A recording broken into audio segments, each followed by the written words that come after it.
还真的。杭州基本上没人可以说得出这个的味道，应该我杭州头一家吧。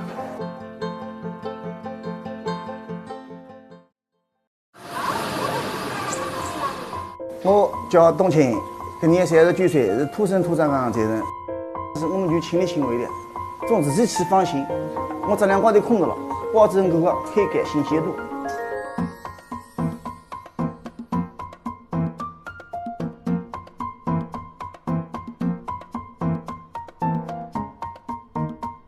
老底子杭州的小时光你吃饭呢，都是用这种蓝色的蚵仔的，都带蓝皮的该吃的，比较有亲切感嘛。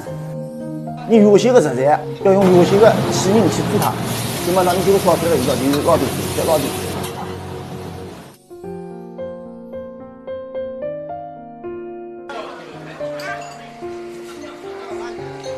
当时这个蓝呢，也是蓝天的蓝，因为我们杭州人蓝是不分的，西上西就是也是个别物了，叫过来就过来不干的。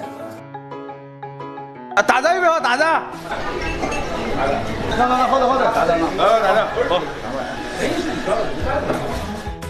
这个白鹭大肠是杭州我头一家的，白鹭我们就是牛逼嘛，白人打上这种3味这种美的。这个产品也是很好吃。红烧可以盖过它的味道，跟你白鹭大肠弄出来呢，这个特色人家一闻一个味道就晓得的。就是很简单的几味料，关键是配比很重要，要把它腥味全去掉。你西岐大肠要2个半钟，这你烧我也要烧2个钟，再多做也做不出来，说实话的。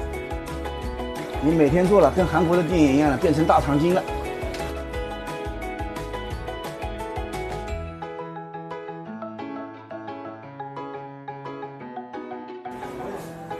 哎，老板。哎，小师妹来了，看到这个了，干好。今朝大有同学聚会。哦好，我菜给你准备好了，你看看，这张我只帮你烧。谢谢老板。自己家里有这么做的。人家总是到相信我们到我们店来吃的。我在上来菜上来把一开，哦，我小辰光吃过菜。是它的特色，它是自己花功夫，自己想出来做的。军娘家常菜。老的东西肯定是要保留。